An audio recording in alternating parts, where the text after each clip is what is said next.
মুন্সিগঞ্জের হাসপাতালগুলোতে দিন দিন বেড়েই চলছে দালালের দৌরাত্ম্য। বিপাকে পড়েছে রোগীরা। এ বিষয়ে আরো জানাতে যুক্ত হচ্ছেন আমাদের সহকর্মী সুমিত সরকার সুমন। সুমন, এই নিয়ে কর্তৃপক্ষ কি ধরনের পদক্ষেপ নিয়েছে?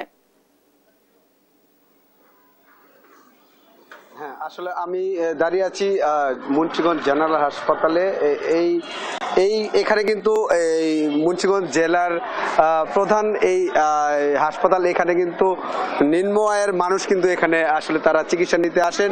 এখানে চিকিৎসা নিতে এসে কিন্তু তারা বিপাকে পড়েন। এখানে কিন্তু দালালের দৌরাত্ম্য কিন্তু আমাদের চোখে পড়েছে এবং এখানে রোগী এবং স্বজনরা যেটি বলছেন যে এই হাসপাতালে যেই সকল চিকিৎসক রয়েছেন, চিকিৎসক এখন কিন্তু প্রায় 11:30 বাজছে।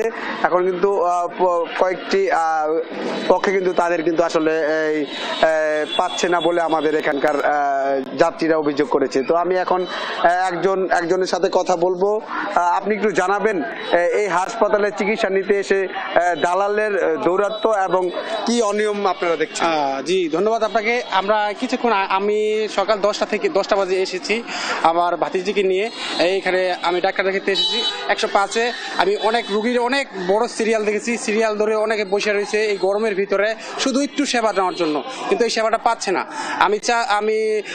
আমি হাসপাতাল কর্তৃপক্ষের কাছে দাবি করছি আমাদের এই সুযোগ সুবিধাগুলো যে দেওয়া হয়, ডাক্তার যে ঠিক মতন আসা হয়, আরো উন্নত মানের চিকিৎসার জন্য আমরা করতেছি। ধন্যবাদ আপনাকে।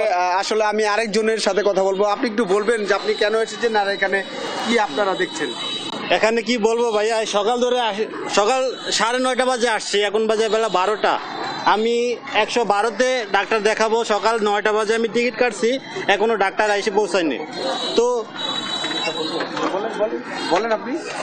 এই মুন্সিগঞ্জ জেনারেল সদর হাসপাতাল বহির্বিশ্বের সাথে মিলিত হতে এখনো পারেনি। ছোটকালে দেখেছি আমি এই হাসপাতাল যেরকম আছে, আমার বয়স 25 বছর, আমি এরকমই দেখছি। এখানে ডাক্তার নাই, কোনো নিয়ম শৃঙ্খলা নাই, এখানে অসাধু ব্যবসায়ী জড়িত। এখানে ডাক্তারে একটা প্রেসক্রিপশন লিখে দিলে প্রেসক্রিপশনটা নিয়ে একটা অসাধু চক্র জেনারেল অন্যান্য যেই সরকারি বেসরকারি হসপিটালগুলো আছে ওখানে নিয়ে যাচ্ছে। এখানে দরিদ্র মানুষের কোনো উন্নত চিকিৎসা নাই। এখান থেকে যে ট্রান্সফার করে দেয় ঢাকাতে, তো ঢাকাতে গেলে যেই খরচটা তো সবাই বহন করতে পারে না। তো আমার কর্তৃপক্ষের কাছে আকুল আবেদন, হসপিটালের যথাসাধ্য অর্থায়ন দিয়ে বড়ভাবে উপলব্ধি করতে হবে, ডাক্তার বাড়াইতে হবে, সেবার মান বাড়াইতে হবে, নাইলে কেমনে হবে? জনগণ তো খুবই ক্ষুব্ধ। এই যে আমি সকাল 10টা বাজে আইছি, আমার তো একটা সময়ের দাম আছে নাকি? আমার সময়ের দাম নেই। ধন্যবাদ আপনাকে। ধন্যবাদ। আসলে আপনি যেমনটি শুনছিলেন, এখানকার কিন্তু যারা চিকিৎসা নিতে এসেছেন তারা কিন্তু অভিযোগ করছেন যে তারা কিন্তু আসলে ঠিক মতো চিকিৎসা পাচ্ছে না। দালালরা তাদেরকে বুঝিয়ে অন্যত্র ডায়াগনস্টিক সেন্টারগুলিতে আসলে নিয়ে যাচ্ছেন এবং কর্তৃপক্ষের সাথে কথা বলেছেন। তারা যেটি জানিয়েছেন, চিকিৎসক সংকটের কারণে এবং নার্সদের সংকটের কারণে কিন্তু তারা তাদের চিকিৎসা দিতে ব্যাহত হচ্ছে বলে আমাদের এখানকার কর্তৃপক্ষ জানিয়েছেন।